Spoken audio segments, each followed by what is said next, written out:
How is Sonic Unleashed one of the most beloved Sonic games and yet one of the lowest rated? And how was it the game that pulled Sonic the Hedgehog out of a very dark area after its previous two installments at that time to an area where it's considered one of the greats among the franchise? To answer these questions, we need to understand exactly where the franchise was at the time of the game's release, and I realised what revived the franchise then is happening right now, with Sonic X Shadow Generations having sparked the same kind of resurgence within the Sonic franchise.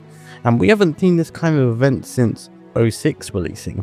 At that time, the Sonic franchise wasn't in shambles like how Boom and Forces left it, but rather in a simple statement saying that it was a joke. I mean, you can't blame someone for saying that, because you had Shadow 05 where an edgelord hedgehog drove around on a motorbike with a gun, and then right after that you had Sonic 06, which had a pretty convoluted story and involved a human kissing a cartoon blue hedgehog. That sentence there just makes Sonic the Hedgehog character sound like a bit of a joke. However, it's not like the franchise was failing financially though. People were still out there buying Sonic plushies and playing the good games that we've all come to love. But the stain that bad stories from 06 and Secret Rings had simply made the Sonic community a lot more sensitive what game was releasing. Take our recent example, Sonic X Shadow Generations. Before its release, I saw hundreds of people being paranoid online about how this game was going to rehash the events of Colors Ultimate and Forces, which weren't well received either. The house sales were the main reason why Sega didn't just drop Sonic for a while. The reason why he continued getting media was because of all the high sales that these supposedly good games were pulling in. But we all know that the best game studios have high selling games and a big happy community. So this seemed to become Sega's new priority, to keep making Sonic games but make the community happy at the same time. And it'd be stupid to repeat the failures of the previous Sonic games again just to make a quick buck.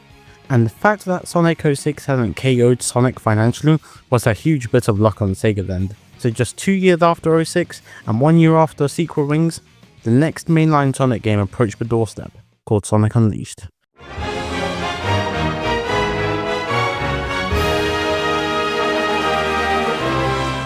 I remember purchasing Unleashed back in 2021. I mentioned in my Sonic Forces video how that game had completely changed my perspective on the Sonic franchise as a whole. And as someone whose first game was Sonic Forces, then let me say that this game had blown my expectations out of the water. Somehow, a game almost an entire decade older had already beaten my sky-high excitement about the Sonic series, and it's easy to see why. Unleashed was the first of its kind to use the Hedgehog engine, so it was visually more appealing than Force's lack of efforts. The story itself seemed to be holding pretty sick concepts, and the gameplay of Sonic himself seemed to surpass what we had previously seen in the franchise. With speeds going so high, we might as well believe that we are Sonic ourselves. However, there was one other side to this coin of this game.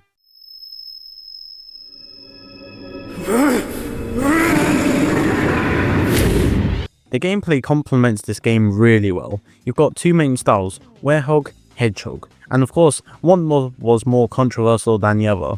To say that the Werehog is quite an interesting decision after 06 would probably be a bit of an understatement. On the base level, you've got the casual blue blur, you seem to have a wolf-looking creature who copies Arkham Batman beat 'em up gameplay, and you would expect this to be a whole dumpster fire after the 06 incident. But I have to say that I actually really like the Werehog. Yeah, I said it, Unleashed haters, deal with it. I actually went to Reddit a while back, and from all the responses I got when I asked about the Werehog, I mostly got negative results about how much the Werehog was disliked. I do see why people dislike it. I mean, when you think of all the things Sonic could do, the last thing you could expect was Sonic becoming a Werehog, or kissing a human. I'm pretty sure the whole origin story of the whole Werehog concept came from a Sonic team employee who happened to be watching a werewolf movie and they just thought, I know, let's turn the blue speedster into a destructive werewolf. It's a pretty silly concept on paper, but I personally think it was handled in an okay way. However, I did see the comments saying that his designs are pretty sick, so I guess Sega have got that in the bag. I just question how one Reddit post, however, mentioned the fact that the Werehog was Sega's version of Twilight. But one bit of criticism I did see, and I partly agree with, is that he is quite slunky and a bit slow. I do agree with the fact that he can be quite clunky when it comes to the platforming part of his stages, because trust me, that led to a lot of rage quitting for me. But I disagree with the statement that he's slow, because the only reason why people say that is because they compare the speed of regular Sonic to the Werehog, which isn't intended. Sega clearly sold the Werehog as a different experience, so I believe that we should take the Werehog as a different experience. However, he could be a bit faster, and because in comparison he is slow for a creature that runs super fast naturally. But if you came here for just Sonic and not the Werehog, I don't blame you for hating on him. The Werehog system is focused on the fact that you don't have to get from one side to the other while eradicating robots. However, this gameplay is about solving puzzles and doing some okay platforming, if you get the hang of it. Unlike regular Sonic, which focuses on speeding down streets like a Ferrari, the Werehog is scored on how many rings you get, enemies to defeat, and basically how much you do in the level. This opens up a lot of doors for exploration in levels, and also some bonus paths. The Sun and Moon medals are the collectibles in this game, and for the Werehog stages. I would say that they're really well done here. Unlike regular Sonic, well, which I'll get to later, they're placed very well, forcing you to go an extra mile when platforming, or they're hidden in plain sight and you don't see them. Yeah, Crash 4 definitely took some inspiration for all these medals. I see you, Crash 4. I'll review you eventually. But Sonic Unleashed is literally run by how many medals you collect through the game, so you best be looking out for those medals when playing. Another common complaint I saw was the fact that the levels for the Werehog were so long.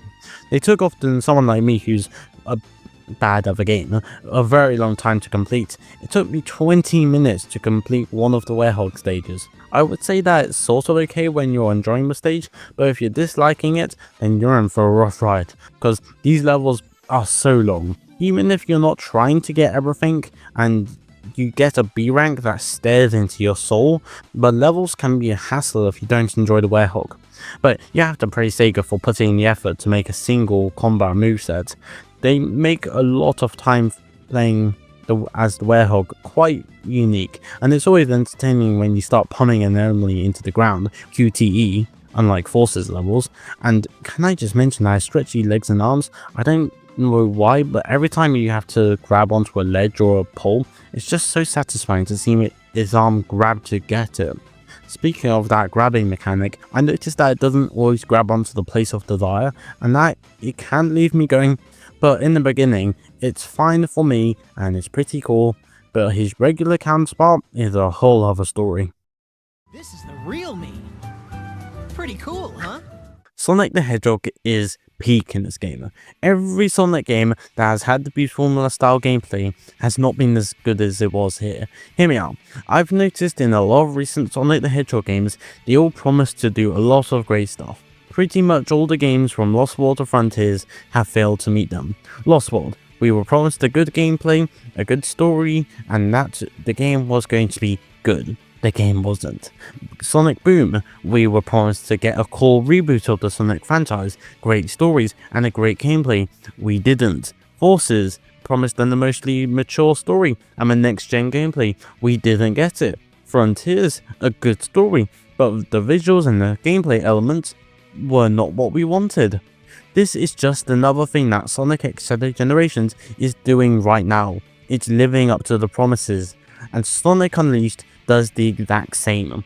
The opening cutscene showcases Sonic as a literal demolition ball that's super fast and destroys enemies by running into them. We get it in the game. The game promises a world adventure. We get it. It promises a great story. We get it. I'm not saying that Sonic Unleashed isn't without its flaws, and I'm not saying that the other games are bad. It's just that this game delivered a lot more on its promises than the other ones have.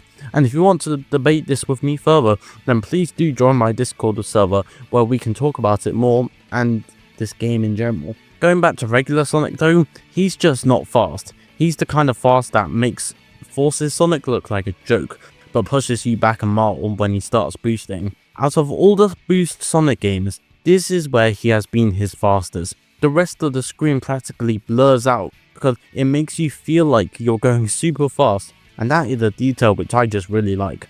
The levels are stunning for a 2008 game, and they're all pretty iconic to be honest, but are really also well designed. In my Sonic X Shadow Generations review video, I mentioned how much I love the fact that Sonic levels are finally starting to get longer again. I mean, I spent more than 50 minutes experiencing one of the levels, which is great because it means I don't have to run back to Sonic Forces anytime soon. And the addition of the Sun and Moon medals allows for another reason why I should stay up till 4 AM grinding this game. Sonic the Hedgehog gameplay wise is pretty great.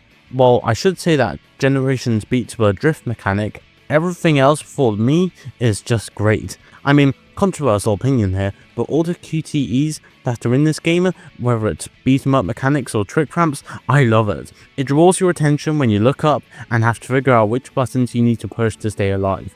And the further you go into this game, the harder they seem to get, and the buttons, they all get more unique. So yeah, I will take a quick second to say that the ding sound when you complete this game and the Q2Es, it's just so iconic. I actually really wanted to get a phone notification sound for this, but I couldn't find an option for it. One thing I will say though is that I keep noticing when playing the day stages of this game. However, it's just how Sega seems to know that we were going to like the whole running into enemies, because it feels like some stages are specifically designed around that factor of gameplay, and I really do like it. And comment below whether you do too. But I feel like one of the main stages does better than others is how the gameplay is long and how it keeps your attention for the whole time, whether it be Q2Es, QTEs, enemies, platforming, or trying not to fly off a whale. You're going to be looking at the screen a lot when you play this game, and that is something I think a lot of current Sonic games lack. But overall, Sonic the Hedgehog is probably the best he can be in this game, and looks great too with his long quills, and the music that comes with his levels are just so iconic. However, before I talk about the soundtrack, I just realized I missed a key point to this video. When a game is released and the initial reviews come in, I believe that it influences people to buy the game or not. And for Sonic Unleashed, there weren't many great reviews on its release, and I think that it's a reason why this game is so underrated. It's because of its initial reviews. IGN, one of the big gaming reviewers, gave it a 4.5 out of 10, or 2 stars. Eurogamer, again 4 out of 10. Metacritic, like a score of 60. Game FAQs, 60%. You get the image. And I would like to say that I'm not hating on these reviewers, I do like IGN, but it gets quite annoying when you realize that they gave Sonic Forces, one of the most hated Sonic games, a 6.9 out of 10, higher than Unleashed. And if you were to go into Reddit or YouTube, I'm going to presume that the majority of Sonic fans would pick Unleashed over Forces. Maybe, maybe not, but it makes sense why this game wasn't the most liked on its release. We only saw a resurgence of the popularity of this game later, but anyway, now you know why this game was so underrated. So back to the main video. What do you think about Eggman Land? Yeah, it's pretty cool, a good concept, but I can only truly describe it in one word. Oh, and what's that? To say that Eggman Land is hard? It's brutal. It took me over 50 minutes, and it's for good reason. We've had levels in Sonic games that have tested our ability time and time again, but believe me, none of them do it better than this stage. Eggman Land requires several Sun and Moon medals to get there, and all the Chaos Emeralds to unlock, and believe me, it's worth it, from a certain point of view. And for some story context, after collecting all the Chaos Emeralds, Sonic and Chip decide to head to Eggman Land to stop Eggman. He meanwhile has been attempting to collect some of Dark Gaia's energy so he can build and power the ultimate Eggman base. They do some sightseeing, look around the place, and then storm the facility to stop the Mad Professor and also to stop Dark Gaia, which I'll talk about later in the bosses section of this video, so stay tuned. Anyway, what this level does that makes it so fun and yet so infuriating at the same time is that it takes practically every gimmick, trick and skill that you've learned from completing this game and dials the difficulty up to 72. And the length of this level is actually insane. If you have gotten an S rank on this level, then hats off to you, because I got an E rank, and cried over it when I actually finally completed the level. And that's what I get for wasting all my previous lives in the previous stages. The point is, this level switches between both Sonic the Hedgehog and Werehog to keep you engaged between gameplay styles. So 1 minute you're boosting in Downtown Abbey, and the next you're going up against the Cookie Monster version of the Hulk. Heed my warnings if you haven't played this game before. Have 70 lives stored and have all your skills upgraded to max. You need it. Even the first QTE of this stage just tells you that you're in for a rough time. I mean, even the sledging comes back from the ice stages, and these were awful for me, in a very difficult manner too. It's just non-stop stuff being thrown at you. Platforming, robots, sledging, lasers, spikes, Eggman's face, you get the idea. You can tell that this is the final stage, because not only is there very finale style music, but we also have the fact that the things that this level pushes you are beyond what we've ever seen in a Sonic game, much to this point. And it gets better when you realize that this is what Eggman keeps on speaking about. Eggman Land is his dream, a place where Sonic is no more and he rules over everything. For one statement of final levels in the game, and it is followed up best boss we have seen it in a Sonic game, in my opinion, discounting Methodist. I didn't mention them previously, but there is a great boss and then there's some okay ones. There are 10 bosses, or 11 if you count Perfect Dark Gaia. The reason why I said that these bosses are okay-ish is because they're good, but they keep getting repeated. I mean, we've got Egg Beetle, Egg Devil Ray, and Egg Lancer, and while they are different in some cases with the projectiles they shoot and other things gameplay-wise, they're all the same boss, with his robot following a similar attack policy. I don't hate the bosses, it's just I think there should have been a bit more uniqueness, instead of just Eggman all the time. We boost or homing attack when the claws open up, and then in the meantime we dodge his projectiles. It's rinse and repeat. However, in contrast, literally because we have day and night stages, the Werehog stages are a lot more original. Different Dark Gaia creatures that we have to literally brutally destroy. A Firebird, which we fight by throwing water and then pound his face to the ground. Dark Moray, quite a slow boss, but actually quite a good concept for the Ice World. Dark Gaiden, which honestly looks like he was ripped straight out of a Transformers movie, and we defeat him by moving boxes. A very interesting boss indeed. I would say my only major complaint with the Werehog bosses is that they are very, very slow to complete. And not all of them are the fun beat 'em up style that I enjoy. Like again, how we defeat Dark Guardian by pushing boxes, it felt really tedious to complete when you remember that the fact that you're playing a Sonic the Hedgehog. There is one style boss that I haven't actually mentioned, and that is the Tornado Air Battles. Sometimes, when we travel to different parts of the country, we get interrupted by today's sponsor. No, I'm joking. We get interrupted by Eggman shooting missiles, which you have to shoot back by pressing buttons. Again, just another example of this game keeping my short attention span engaged. While these aren't the most exciting bosses ever, I find them actually quite unique for a Sonic game, and I guess it gives Tail the point of actually being in this game.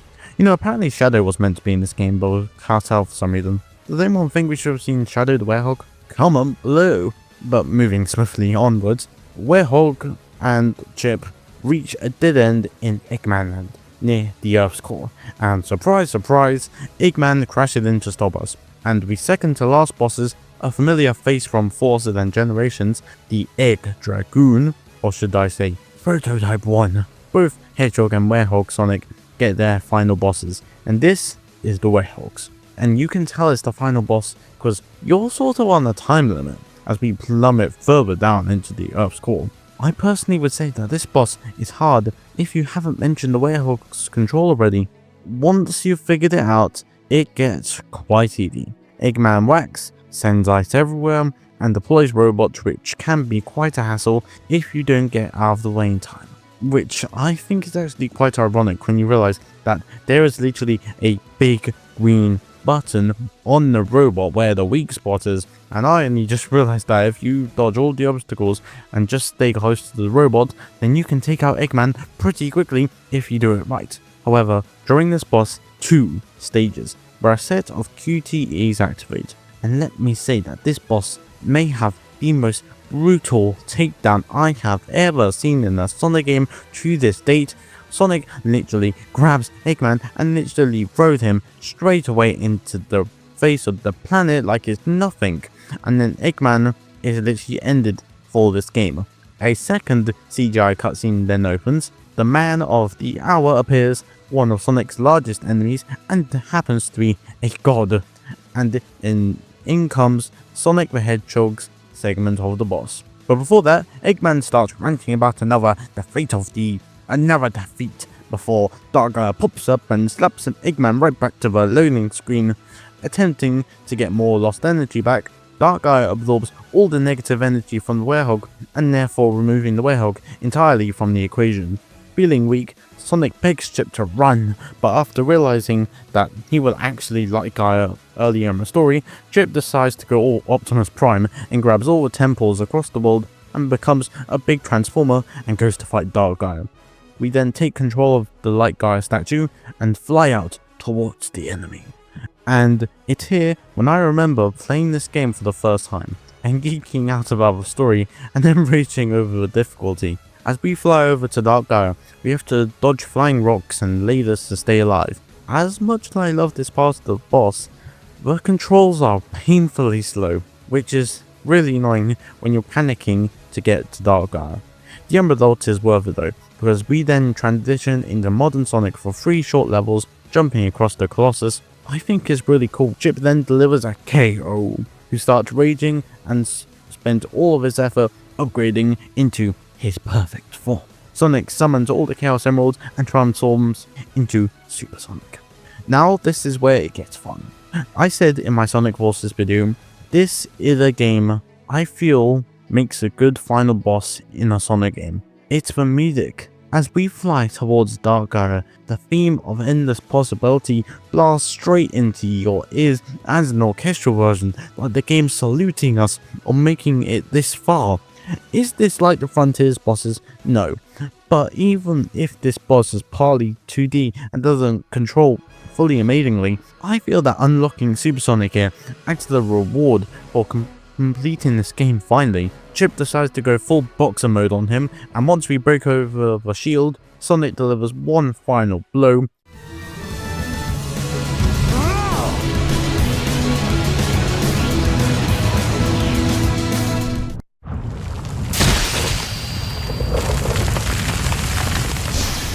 It's how you deliver a final boss. High stakes, a good story, and using all the skills that we've learned to reach the climax ends this game's story.